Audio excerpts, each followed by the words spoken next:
Bem-vindos e bem-vindas a mais um episódio do Arroz, Feijão e Clima, esse podcast que se propõe a falar sobre agronegócio pela perspectiva de segurança alimentar e segurança climática, fazendo essa relação entre campo, cidade, políticas públicas. E hoje a gente vai falar sobre um movimento aqui no Brasil que é literalmente uma coalizão, não tem muito como procurar outra palavra, porque essa coalizão se propõe também a falar sobre agricultura, clima, floresta, tentar colocar todo mundo na mesma mesa para conversar sobre esse futuro do país que inclui esses três segmentos, digamos assim, que não tem como ser desassociados, né? Agricultura, clima, floresta. A gente basicamente é isso no Brasil. E a coalizão Brasil, Clima, Florestas e Agricultura tem essa função. Eu não sei nem se eu falei a ordem certa, Carole, mas muito obrigada por receber a gente nesse contexto aqui em Brasília. Para você que está, inclusive, assistindo a gente desde o começo do Arroz, Feijão e Clima, a gente está num outro formato, num outro estúdio, porque estamos gravando em Brasília, uma série de entrevistas aqui para estar perto de diferentes fontes. A Carole é uma delas. E eu queria, então, te agradecer por você estar aqui, falar sobre a coalizão e falar sobre esse papel que eu imagino que não seja fácil de colocar, enfim, empresas, iniciativa privada, iniciativa pública, agricultores, ONGs, todo mundo para falar, vamos sentar aqui e tentar chegar num meio termo. Então, obrigada. Queria que você se apresentasse, falasse um pouquinho do seu papel dentro da coalizão e o que de fato a coalizão faz. Legal, obrigada, Mari, pelo convite. Acho que eu preciso começar pelo mais importante, né? Eu sou a doida do podcast, né? Eu ouço muito podcast, assim, de política, de notícia, de clima, temas correlatos, de maternidade, da mulherada, assim. Então, eu tô super feliz de estar aqui. Bom, obrigada pelo convite. É muito legal poder conversar e falar sobre a coalizão. Bom, eu sou a Carole Alarcon, eu sou gerente executiva da Coalizão Brasil, Clima, Floresta e Agricultura. Você acertou a ordem, sim. A coalizão é esse coletivo que reúne empresas, né, setor privado, sociedade civil, academia, setor financeiro, especial representando pessoas, organizações do agronegócio e da sociedade civil ambientalista. Hoje a gente é mais de 400 organizações que se reúnem, que se organizam em rede. Eu vou contar um pouquinho mais da coalizão, né? A gente vai conversar sobre isso ao longo desses minutos que a gente tem aqui juntos, mas eu já adianto que a coalizão ela é uma iniciativa multissetorial que surgiu exatamente para facilitar e promover discussões em torno dessa agenda agroambiental, né?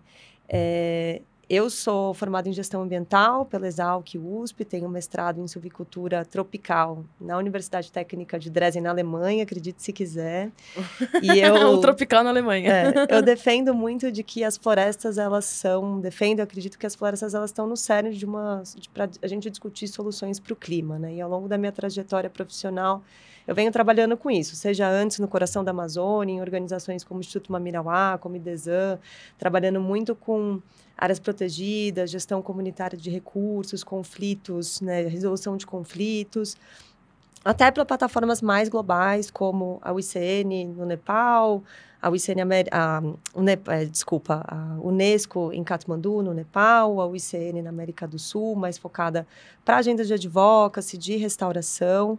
Essa foi, acho que, uma linha que sempre atravessou o meu trabalho, que é tentar construir pontes, seja entre comunidades tradicionais e governo, entre cientistas e setor privado, entre agenda, né, atores internacionais e atores nacionais. E acho que na coalizão eu atuo muito com isso, né? Desde 2022 eu comecei a trabalhar na coalizão. Primeiro com um olhar muito focado em coordenar as forças-tarefas da rede. Depois, em 2023, eu liderei a abertura de uma coordenação de advocacy, exatamente para estar aqui em Brasília, para estar mais perto de diversos atores relevantes que a gente precisa estar conversando, seja executivo, seja parlamento, sejam outros atores da agenda mais internacional. E agora, mais recentemente, há menos de um ano, eu estou à frente da gerência executiva da coalizão, que tem esse papel de garantir, primeiro, que todos os setores sejam ouvidos e tenham espaços de fala, e que a gente tenha uma coerência também na nossa atuação estratégica. Perfeito. E aí eu imagino que vocês tentem olhar sempre o copo meio cheio para encontrar as convergências e não as divergências, porque divergência sempre vai ter, né? Você está falando de público, privado, produtor, e ONG, e diferentes regiões do Brasil, Então, obviamente, existem divergências e, inclusive, elas são saudáveis, né? Assim, não é necessariamente um problema. Mas eu imagino que na coalizão vocês olhem muito para essa convergência do que é pauta para a maior parte, se não todos, esses atores, né? O que você destacaria, assim, como pautas que sejam prioritárias da coalizão, olhando para esses diferentes atores, num ano em que a gente está na COP30, né? Está olhando para a COP30, vai ser realizado aqui no Brasil, mas que não necessariamente é um trabalho que vai se esgotar na COP30, né? Ou que seja um esforço só por causa do evento. Não é isso, mas que agendas que são prioritárias e o que está sendo falado entre esses diversos atores que dá para haver convergência?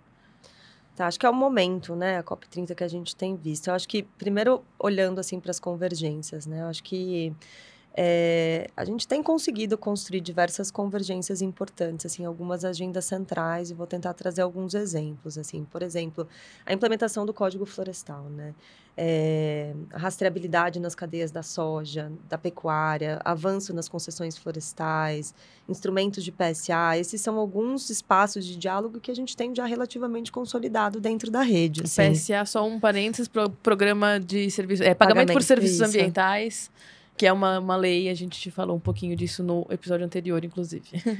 Perfeito. Acho que, em parte, porque são agendas, né, que elas respondem tanto a alguns compromissos ambientais, mas que também o setor privado precisa de segurança jurídica para operar dentro delas e acessar mercados, né? Então, por exemplo, a força-tarefa do Código Florestal. A gente reúne diversos atores em torno dessa urgência de avançar com o CAR e fazer com que o PRA funcione de fato, né? Assim, o que revela um alinhamento comum, assim, por segurança jurídica, por previsibilidade do produtor, mas também uma importância da gente avançar com restauração, que é uma pauta mais necessariamente ambientalista, ainda que restauração tenha vários benefícios econômicos também, né? Então, já faz mais de 10 anos que a lei foi aprovada, né? Então, chega de querer alterar, seja para um lado ou para o outro, está na hora de implementação. Então, essa é uma pauta que a gente já tem bastante marcada, né?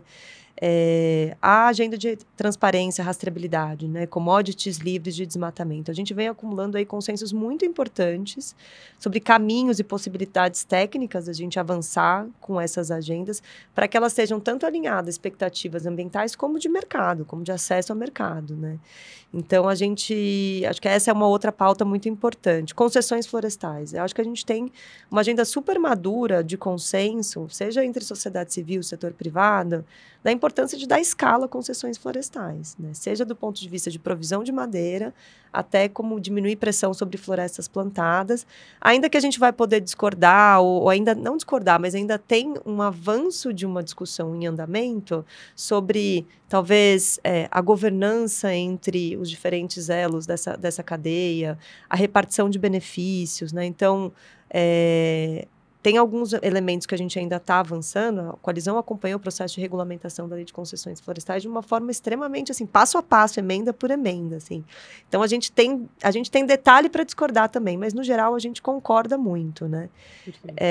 PSA também é outro. A gente passou desse ponto de falar sim ou não, e é mais como, quais mecanismos financeiros, quais estruturas de cadastro, com quais atores, sim, avançar na lei, né? Porque assim como o Código Florestal é lei, PSA é lei, e precisa... Exato. Inclusive, vou aproveitar só o gancho aqui, a gente tem um episódio no Arroz, Feijão e Clima falando sobre Código Florestal com o Observatório do Código Florestal e o Observatório do Clima. Então, para você que pegou o bonde andando ou que tem curiosidade para saber mais sobre o que é o Código Florestal, por que existe esse imbróglio há mais de 10 anos, o que precisa realmente andar, fica o convite para você assistir aí, se eu não me engano, é o nosso...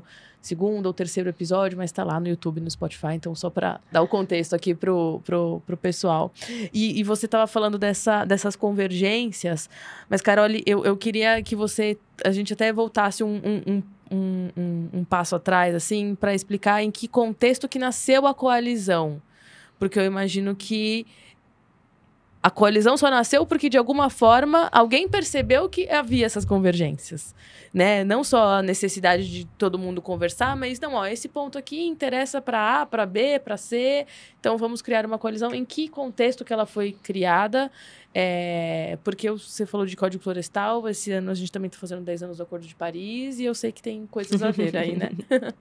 Total, Maria. A coalizão surgiu exatamente 10 anos atrás, quando a gente estava no processo de discussão da nossa primeira NDC, né, do Acordo de Paris. Então, a coalizão surge muito nesse momento, ainda muito recente, todas as tensões que tinham sido geradas entre esses dois polos, entre ambientalismo e agronegócio, da revisão do Código Florestal, né, que foi em 2012. Então, surgiu entre diversos lideranças aí do setor privado, da sociedade civil, essa compreensão de que a gente precisava conseguir superar esse fosso que foi construído dentro, né, da discussão da revisão do Código Florestal para uma agenda de convergência para que a gente pudesse ter uma meta climática ambiciosa, né? Então, a coalizão surge nesse momento. Uma das nossas primeiras entregas mais concretas foi exatamente isso, uma colaboração super robusta dessa rede diversa, que naquele momento tinha 100 membros, né, representantes dos diferentes setores, para a nossa NDC. Né? Então, afirmando a capacidade do Brasil de liderar uma economia de baixo carbono, de liderar, pelo exemplo, que se tem algum país que teria uma capacidade de mostrar um potencial de uma economia verde, né, alicerçada pelo uso das florestas, por uma agricultura responsável, por uma produção de commodities livre de desmatamento, que gerasse emprego, renda, segurança alimentar, esse país seria o Brasil. Então, né, nesse momento, a coalizão surge para colaborar com essa agenda, e aí, a partir daí, foi destrinchado, né, uma gama de áreas temáticas com qual a coalizão vem trabalhando nesses últimos 10 anos. Que são os grupos de trabalho que você mencionou? Que são as forças-tarefas. Forças-tarefa, isso, forças-tarefa. Quais que são, em linhas gerais, não precisa, né, discorrer sobre todas, assim, mas quais que são as... que mais exigem esforços? Não vou nem colocar principais. Vou ter que falar das 12. É muito trabalho, né? Bom, a gente tem uma governança, eu acho muito interessante, assim, a governança da coalizão, porque a gente tem essas 12 forças-tarefas temáticas. Cada uma dessas forças-tarefas, ela tem 2, às vezes 3 líderes, mas, no geral, 2 lideranças, que são dos maiores especialistas que a gente tem aí no Brasil sobre esses temas. Sempre um da sociedade civil e um do setor privado. Então, a gente tem bioeconomia, tem mercado de carbono, tem PSA, rastreabilidade e transparência, concessões florestais, restauração, finanças verdes, silvicultura de espécies nativas. A gente tem... Estou esquecendo de alguma. Peraí. Mas só essas... Só não, né? Essas todas já são um leque muito abrangente e que, ao mesmo tempo, demandam esforços bem... concentrados, assim, né? Só dessas que você já mencionou, eu também fico imaginando que você falou de iniciativa privada e sociedade civil. Isso se converge ali em determinados assuntos e a coalizão tem esse papel de fazer a ponte, inclusive, com o Ministério, sei lá, Ministério da Agricultura, Ministério do Meio Ambiente. Como que é isso, assim? Essas forças-tarefas, elas são um mecanismo para que isso se escale para o governo, sim, falando em português mais claro. Sim. Uhum. As forças-tarefas, eu costumo dizer que elas são um chão de fábrica da coalizão. É onde vai ter, de fato, a produção técnica, a discussão técnica qualificada, a produção de construção dessas convergências, às vezes produção de posicionamento, às vezes a necessidade de aprofundamento com alguns estudos. A gente tem também um grupo estratégico e um grupo executivo que nos apoia nesse direcionamento, né, de tomada de decisão, alguns direcionamentos estratégicos, políticos. A gente tem alguns comitês também que nos apoiam nessa governança, né, que, enfim, governança, advocacy, né, focado cada um nesses. Mas, basicamente, acho que essa pergunta, assim, o que você faz, né, a partir da força-tarefa, né? Acho que é um processo de construção desde a discussão técnica, né? Então, entender qual que é a janela de oportunidade que a gente tem de incidência nesse momento. Às vezes pode ser um edital, às vezes vai ser um projeto de lei que está em tramitação, uma audiência pública, uma consulta pública,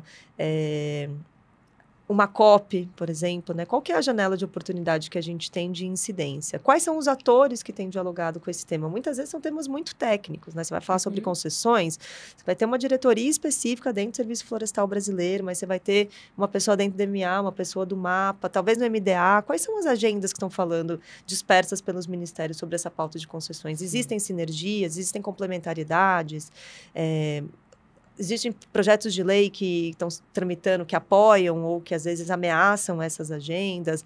É uma nota técnica que precisa de um aprofundamento, a gente precisa de um consenso mais claro entre esses setores. Então, a gente mapeia, né, primeiro, quais são esses atores, qual é o problema, e aí a gente, uma vez tendo nossos posicionamentos estabelecidos, a gente vai para campo, digamos assim, né? Então, primeiro tem que divulgar, né, fazer, bom, vocês sabem muito bem, comunicação, né? Como que a gente dá transparência, como que a gente bota isso na imprensa, como que a gente articula isso para um público maior e aí depois a gente de fato tenta propor essas agendas junto com o poder público, seja congresso, seja executivo, seja com parceiros internacionais, com outras coalizões da sociedade civil, do setor privado que estão trabalhando em agendas comuns também.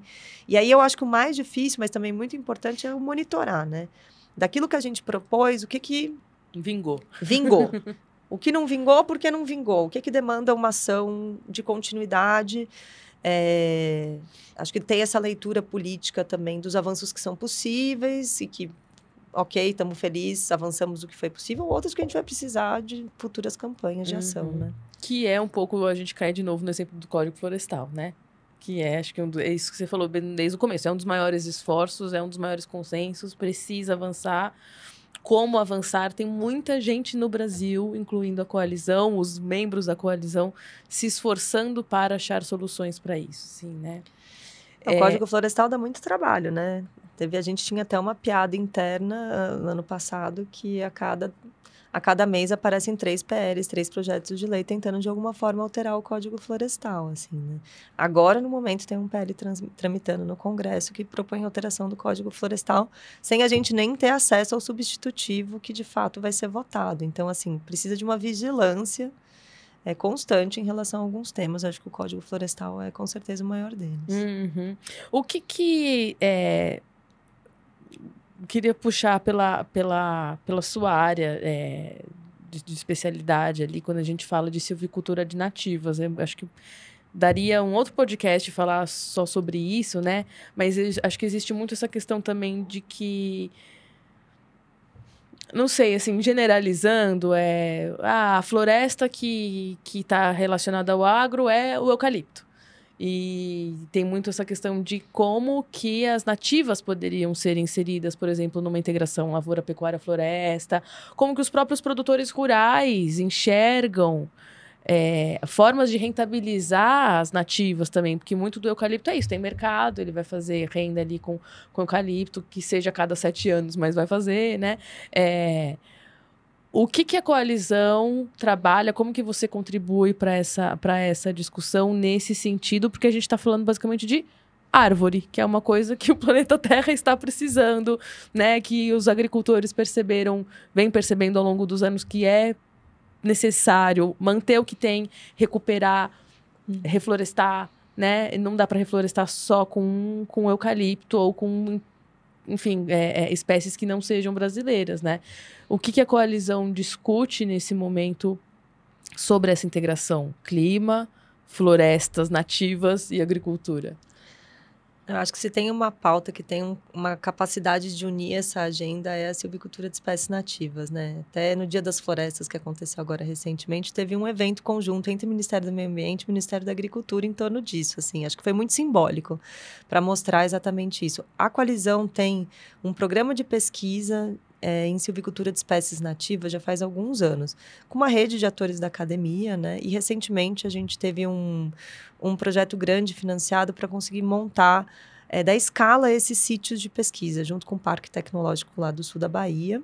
e com outros atores, né? Uma rede, eu não vou tentar nomear todos para não correr o risco de esquecer alguém, mas é uma rede onde estão sendo implementados diferentes sítios de pesquisa, porque a gente sabe muito sobre pinos e eucalipto, né? A gente vem estudando isso, assim, eu sou da Exalc, eu vejo, né, os laboratórios da Exalc estudando pinos e eucalipto desde muito antes de eu entrar na faculdade, né? Mas sobre nativas, às vezes a gente não sabe quais são os melhores tratos silviculturais, qual é o melhor manejo, né? Qual o melhor uso dessas espécies.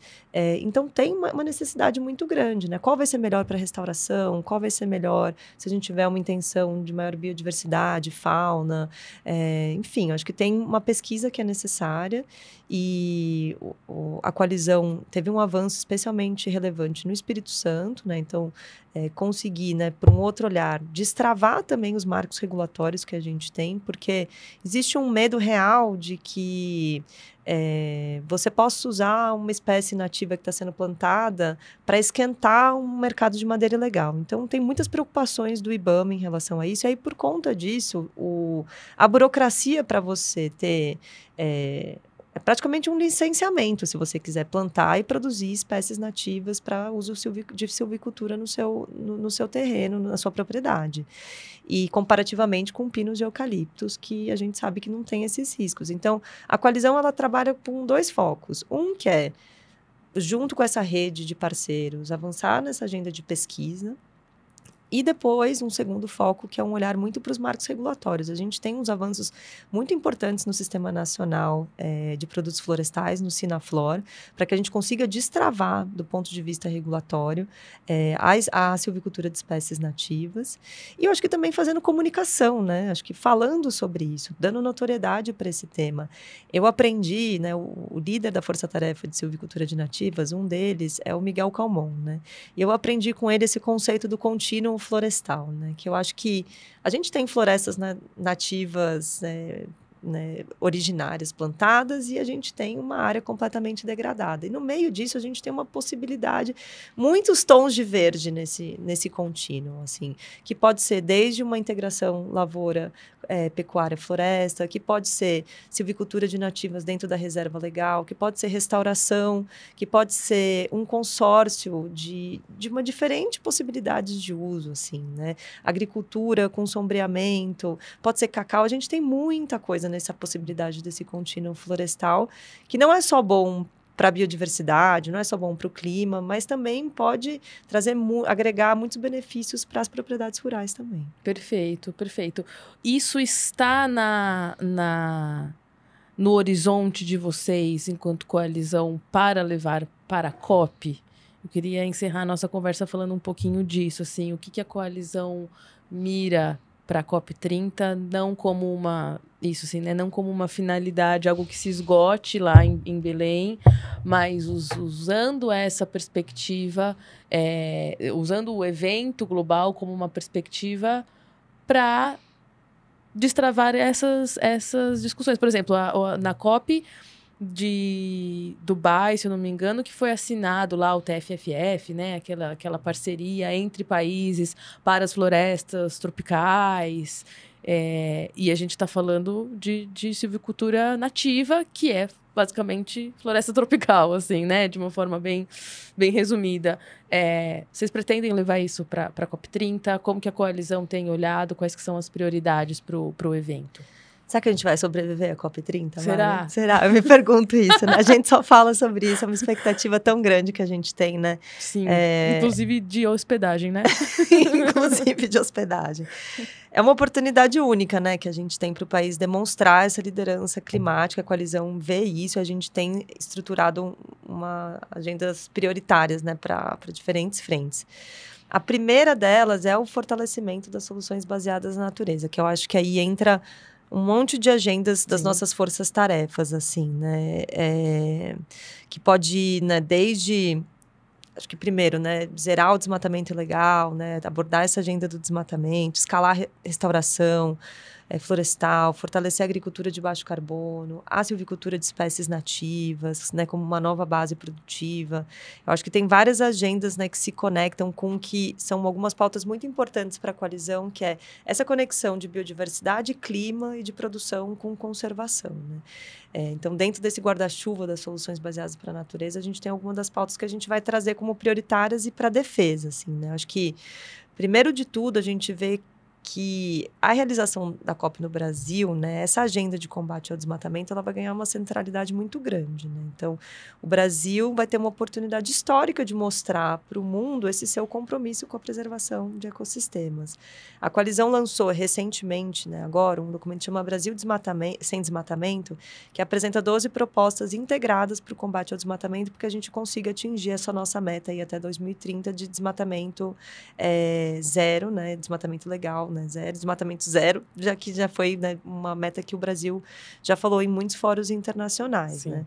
Então, a gente tem um olhar tanto para o desmatamento ilegal, quanto, né, para combater o desmatamento legal, quanto para incentivar o não desmatamento legal, né? Tanto no Cerrado, quanto na Amazônia, que tem características muito diferentes desse desmatamento que acontece, né? Eu acho que outra agenda, né, dentro desse escopo que é muito importante, que a gente olha, que a gente precisa ir além. Comando e controle é fundamental, mas ele é insuficiente se a gente quiser dar conta da complexidade desse problema. Então, a gente precisa olhar para incentivos econômicos para a conservação, né? Então, aí a gente vai olhar para o PSA, para o mercado de carbono, e não só incentivos econômicos estritamente, assim, mas também uma variedade dessa geração de renda, né? Que pode ser a silvicultura de nativas, que pode ser a restauração. Acho que esses são alguns temas que faz parte do nosso DNA, né? Que a coalizão vai estar ali no dia a dia da COP30 defendendo, trabalhando, discutindo tecnicamente, seja na nossa rede de atores, seja com atores internacionais, né? E aí não tem como a gente falar assim, para duas pautas que são super relevantes para a gente, que é avançar essa agenda de commodities livres de desmatamento. A gente tem um trabalho super interessante de convergência, até com outras coalizões, né, das propostas que a coalizão fez da rastreabilidade individual bovina. Pará, né, sendo a sede da COP30, acho que é muito emblemático, né, porque o Pará tem avançado também, tem colocado compromissos em torno dessa agenda. E toda essa nossa agenda de transição de sistemas alimentares, que conecta muito com aqueles diálogos de Sharm el-Sheikh, né, para trazer ação climática para dentro da agricultura. Então, a gente está muito atento para ver como isso vai avançar, quais vão ser essas novas tendências que vão aparecer dentro do cenário global. E o Brasil, né, nesse papel muito importante, né, tendo como agenda de uso da terra e agricultura como um foco muito importante, né, florestas, né, para essa agenda. Perfeito. Inclusive, aproveitando aqui também esse acordo, esse movimento de Sharm el-Sheikh, né, a COP que aconteceu no Egito, a gente também tem episódio sobre isso com o Rodrigo Lima, da Agroícone. Ele explica pra gente essa relação de como que os sistemas alimentares e a agricultura entram mais no foco das COPs, porque a COP, de uma maneira geral, foca muito ali na transição energética, né, em deixar de usar combustíveis fósseis, mas a agricultura começa a fazer mais parte dessas discussões lá na COP do Egito. Fica o convite para você assistir o episódio com o Rodrigo Lima. Carol, eu queria te agradecer por esse overview, né? A gente teve acho que assim, falamos dos macro temas, com certeza daria mais para esmiuçar cada um deles, cada força-tarefa, né? Só queria te fazer uma última pergunta muito rapidamente, que é: a coalizão está contribuindo para o plano clima desenvolvido do MMA, de uma forma geral, assim? Existe essa interlocução? Ainda bem que você fez essa pergunta, assim, porque eu acho que para a COP é exatamente um dos pontos que a gente quer aumentar a nossa ambição climática, né? Acho que a coalizão tem dialogado muito com isso em relação ao plano clima participativo, né? Que está aberta a consulta pública aí para adaptação. Acho que ontem, né? No podcast o tempo é relativo, né? Mas recentemente abriu também de mitigação. E a gente tem se estruturado para conseguir mandar contribuições bastante robustas, especialmente para o setor de agropecuária, né? Agricultura, pecuária e uso da terra, né? Porque a gente tem uma nova NDC que está no ar, com aquela banda, né? E a gente defende que a gente tem que ter uma meta mais ambiciosa, né? Não só como Brasil, mas como sociedade global, se a gente quiser, de fato, enfrentar os desafios das mudanças climáticas. E essas trajetórias estão sendo pensadas dentro do Plano Clima, né? Então, como que a gente vai pensar a nossa trajetória de emissão com agendas de adaptação e de mitigação para que a gente consiga de fato, né, ter soluções concretas, assim. E eu acho que é muito importante, Maria, a última coisa que é super fundamental falar, né, que a importância da ampliação do financiamento climático, né? Para a gente fazer essa transição para uma agricultura de baixo carbono, a gente vai precisar de recursos, seja via Plano Safra, taxonomia, carbono, PSA, seja por blended finance, seja, né, setor privado estando junto, assim. Acho que isso é uma das pautas que a gente tem que todos juntos, né, levar como uma das prioridades, assim, né, dos compromissos, né, dos países desenvolvidos, da nossa comunidade global, para pensar mecanismos inovadores. A gente tem uma rede de organizações dentro da coalizão que estão se dedicando a isso, né, e talvez esse seja um dos temas mais chaves, assim, né, como que a gente consegue ter financiamento para dar conta da nossa ambição. É a pergunta que o planeta Terra quer responder, né? Precisa, né? Precisa. Obrigada, viu? Obrigada pela sua participação aqui. Espero que a gente consiga conversar mais vezes, sobretudo sobre avanços, né? Legal, foi um prazer, Maria, obrigada. E muito obrigada para você que assistiu aqui até agora. A gente está aí numa discussão ampla ao longo de 2025 para falar sobre plano clima, sobre financiamento climático. A gente com certeza vai discorrer muito mais sobre isso aí ao longo dos episódios. Você é mais do que convidado e convidada para assistir, compartilhar, curtir, enfim, apoiar a gente. Escreva também no arrozfeijãoclima@gmail.com se você tiver alguma iniciativa, algo que vale a pena a gente falar aqui no podcast. E, claro, a gente também faz essa dobradinha aqui entre falar no estúdio, falar de uma forma um pouco mais formal, mas também ir para campo, mostrar a realidade dessa agricultura sustentável, do que tem sido feito por agricultores, familiares, também a grande agricultura empresarial que se preocupa com a agenda do clima. Então, agora fica o convite para você, então, seguir a gente, curtir, compartilhar, nos escrever e continuar assistindo aqui o episódio, porque hoje a gente te leva também para uma pauta externa. O podcast Arroz, Feijão e Clima veio aqui para Brasília para uma série de entrevistas, encontros de relacionamento, conversar um pouquinho com fontes. E a gente vai te mostrar um trechinho da entrevista que a gente teve com o secretário Moisés Savian. Ele é do MDA, do Ministério do Desenvolvimento Agrário e Agricultura Familiar, para explicar um pouquinho para a gente o andamento de um programa que chama Florestas Produtivas. Esse foi um projeto anunciado, um programa anunciado pelo MDA lá na COP de Dubai, na COP 28. E o projeto está ganhando escala, ele foi anunciado lá, já pensando na COP30, e a gente traz um pouquinho de informações para vocês sobre como que esse projeto saiu do papel e o que o MDA tem feito para trabalhar em relação à expansão de um projeto que olha muito para a agricultura familiar e também comunidades extrativistas e quilombolas. Queria que você fizesse um resumo básico, assim, do que foi a proposta apresentada lá atrás do Florestas Produtivas, para a gente contextualizar e o que avançou, porque eu me lembro que nas últimas conversas que a gente teve foi muito nesse sentido de ter projetos, sobretudo no Pará, se eu não me engano. Isso. Eu entendo que Pará seja importante pelo contexto da COP, mas geograficamente falando, queria que você explicasse um pouquinho esse contexto e como que está hoje. Inicialmente, no contexto, né, da COP em Dubai, que foi onde a gente conversou a primeira vez, o que nós tínhamos naquele momento era final de 2023, né, orçamento do governo Bolsonaro, que é o orçamento aprovado, né, no ano anterior, e nós queríamos colocar algo em pé que chegasse agora na nossa COP, né, já tinha sinalização da COP no Brasil, que chegasse agora na nossa COP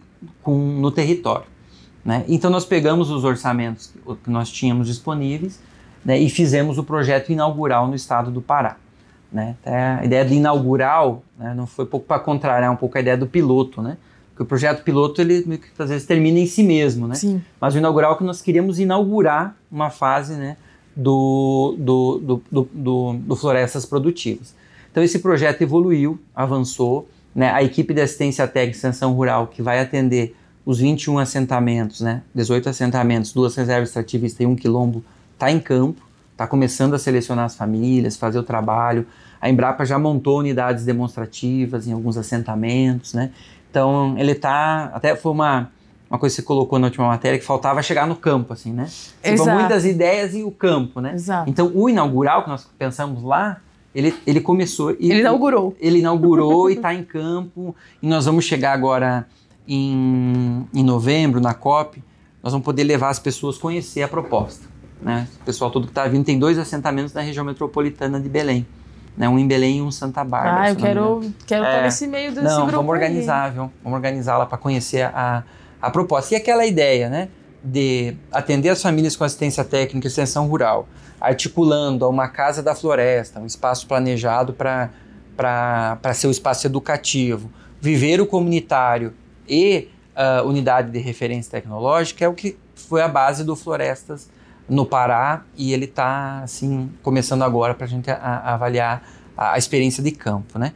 Mas paralelo a isso, a gente foi trabalhando na possibilidade de captar mais recursos para financiar o programa, e fomos trabalhando na estratégia de institucionalizar o programa, né? Então, no ano passado, no lançamento do Plano Safra, o presidente Lula assinou o decreto do Floresta Produtiva.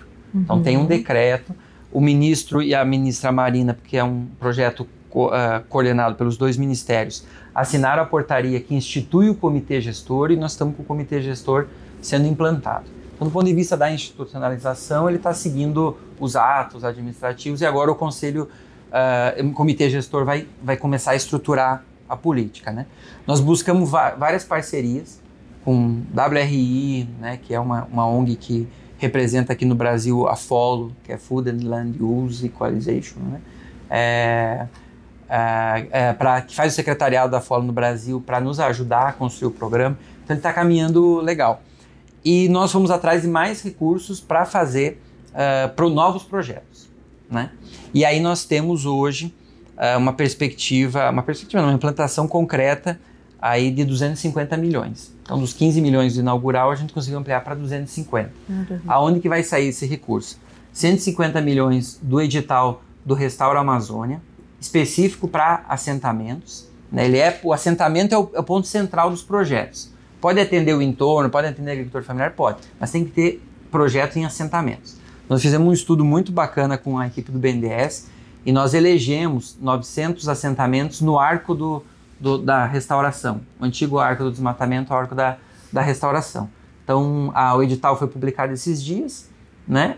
Não sei precisar, mas depois posso passar. E nós vamos ter 90 dias para apresentar projetos. São projetos de 5 milhões cada, cooperativas, associações, institutos federais, universidades, enfim, quem é de natureza pública ou público-privado, sem fim comercial, vai poder apresentar projetos. Então vão ser 30 projetos na Amazônia com esses 150 milhões. Quando o projeto foi anunciado, lá em 2023, a ideia do orçamento era de 15 milhões de reais. Isso olhando para, se eu não me engano, 21 assentamentos da região do Pará, tem inclusive assentamentos da região metropolitana. E o MDA quer que os visitantes da COP30, eles inclusive visitem esses espaços, para entender o quanto é possível transformar a agricultura familiar ali num polo em que esse programa Florestas Produtivas tem ali assistência técnica, extensão rural, casa da floresta, e realmente sirva como um polo tecnológico. O projeto, de acordo com o secretário, passou de um orçamento de 15 milhões em 2023 para 250 milhões a serem entregues ao longo dos próximos meses e anos, mas olhando não só para o Pará, mas para o que ele chama de Arco da Restauração, ou seja, o antigo arco do desmatamento, onde houve ali uma grande expansão da derrubada de florestas. Agora o MDA passa a chamar de Arco da Restauração, e ele quer levar esse projeto de florestas produtivas com esse foco em agricultura familiar, quilombolas e comunidades extrativistas. Vai ser nos estados do arco do desmatamento, que é o Arco da Restauração: Acre, Rondônia, Mato Grosso, Pará, Maranhão e Tocantins, se eu não me engano. Sabe? Mas eu posso verificar bem certinho de passar. Então todos esses estados vão poder E eles estão divididos em lotes, 50 milhões para cada um dos 3 lotes, divididos por estados. A nossa estratégia, enquanto MDA, é conseguir o maior número de projetos possíveis, aprovados tecnicamente. Porque ainda que o edital aprove não é só, né, mas 150 milhões, se tiver projetos, nós podemos conseguir outras parcerias que podem alimentar o edital e nós ampliar o número de projetos, né? Então, BNDES 150 milhões, Caixa 50 milhões, foi assinado o acordo de cooperação técnica com a Caixa agora esses dias, e vão ser 50 milhões para uma agenda semelhante a essa, sabe? No arco da restauração, nos mesmos estados, né? Só que focado no Fundo Socioambiental da Caixa, que ele tem uma dinâmica de contratação mais flexível ainda, sabe, que o banco e tal. Então, 50 milhões, a previsão de lançar esse edital é agora, dia 24 de abril, no Acre, né? Se confirmar uma agenda com o presidente Lula. Então, aí saíram 200 milhões já do nosso projeto. 15 milhões do Pará, do projeto inaugural, e 35 milhões, que aí vão ser projetos do MDA, no estado do Maranhão, Amapá e Amazonas, com agenda de florestas e sócio bio. Então, a gente conseguiu talvez o maior programa de restauração produtiva do planeta, né, em 2 anos, colocar de pé do ponto de vista do recurso, né? Assim como o Florestas Inaugural demorou um tempo até contratar, né, provavelmente na COP nós vamos estar contratando os projetos do BNDES, contratando os projetos da Caixa, né? Então a gente está entregando o que o nosso ministro pediu. Eu não quero chegar na COP com uma ideia, quero chegar com um projeto concreto, né? Então nós temos aí um projeto bem interessante, já consolidado, e nós estamos atrás de mais parcerias, né? Tem um protocolo de intenções que vai ser assinado em breve pelo ministro Paulo e a presidenta da Petrobras, né? Então a Petrobras ajuda muito a financiar isso, né? Nós estamos com uma construção de um arranjo para conversão de multas ambientais no florestas produtivas, né? O Brasil tem um passivo bilionário de multas ambientais, né? Então a ideia é ter uma carteira de projetos aprovados para que o recurso das multas possa ser pago incentivando esses projetos, sabe? Mas pago pelas pessoas que foram autuadas. Autuadas, né? Então tem um potencial grande nesse projeto, sabe? O que já está inaugurado no Pará para ter resultado. Essas florestas precisam ter resultados concretos para se mostrar na COP30. Isso. Que resultados que vocês estão esperando? De produtividade, inclusive? Não, porque a agenda de florestas, né, ela é um pouco mais extensa. Mas a metodologia da restauração florestal, você trabalhar com agricultura familiar ou com a ótica de produção de comida, por exemplo, né, você implanta lá uma área de açaí, né, lá tem um sistema de produção da Embrapa, que é o açaí de mínimo impacto, que é o manejo do açaí com outras espécies florestais, não é um monocultivo.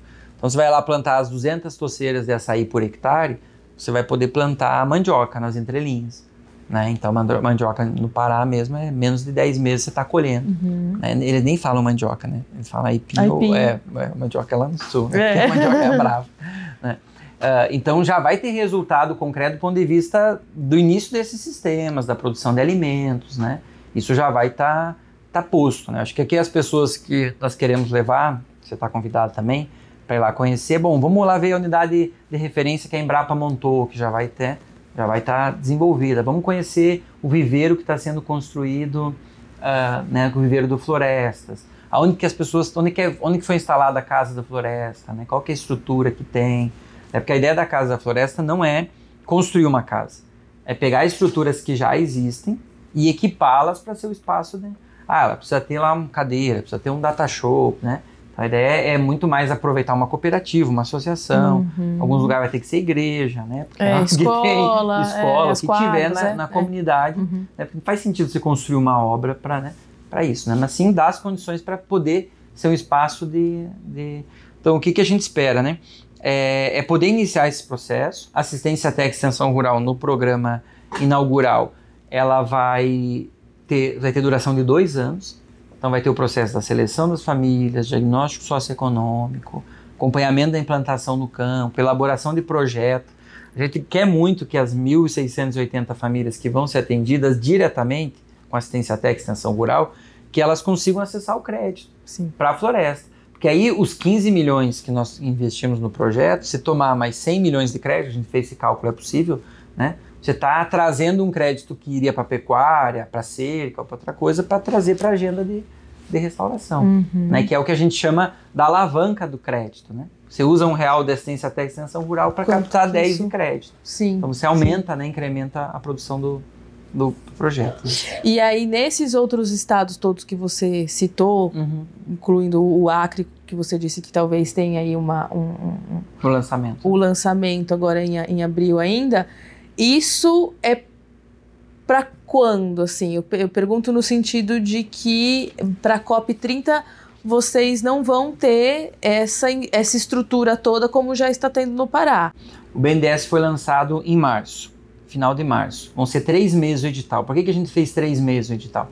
Para ter tempo, para divulgar, as pessoas elaborar o projeto e fazer, né? Então, 90 dias, março, abril, maio, junho. Até junho fecha o edital.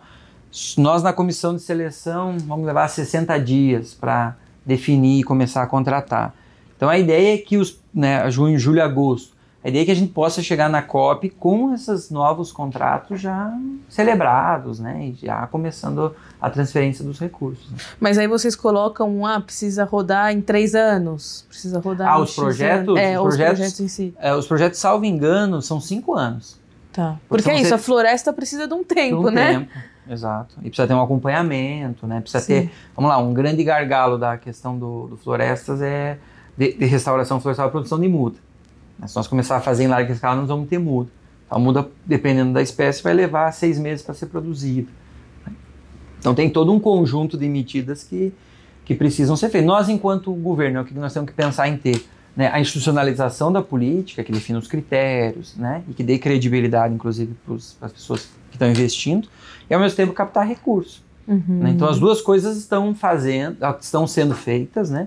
E eu avalio, assim, obviamente, com uma carga de relação com o trabalho, que a gente conseguiu avançar muito, sabe? Nesses 2 anos. A gente tem todo um contexto que nos ajuda, né? Porque o Brasil é sede da COP, porque tem uma pressão grande pelas mudanças climáticas, mas, assim, acho que para esse curto espaço de tempo, né? E para um ministério que não existia há 2 anos atrás, 2 anos e pouco, sabe? A gente conseguiu dar um salto muito importante. Esse foi um trechinho que a gente compartilhou com vocês sobre essa entrevista com o Moisés Favian, secretário do MDA. Ele recebeu a gente no gabinete dele aqui em Brasília. E é claro que a gente se esforça muito para trazer aqui no Arroz, Feijão e Clima essas pautas externas. Às vezes a gente vai para Brasília, às vezes a gente vai para a Fazenda, a gente pode ir também para onde você convidar a gente. Então, para acompanhar esses vários formatos que o Arroz, Feijão e Clima está a fim de emplacar aí no YouTube, no Spotify, nas redes sociais, segue a gente lá, a gente tá em todas as plataformas. Para assistir é no YouTube e no Spotify. Se você tiver sugestões e convites ou quiser apoiar o Arroz, Feijão e Clima, já sabe, né? Escreve pro arrozfeijãoclima@gmail.com ou comenta lá nas redes que a gente tá de olho e quer fazer essa construção do Arroz, Feijão e Clima junto com vocês. Até a próxima!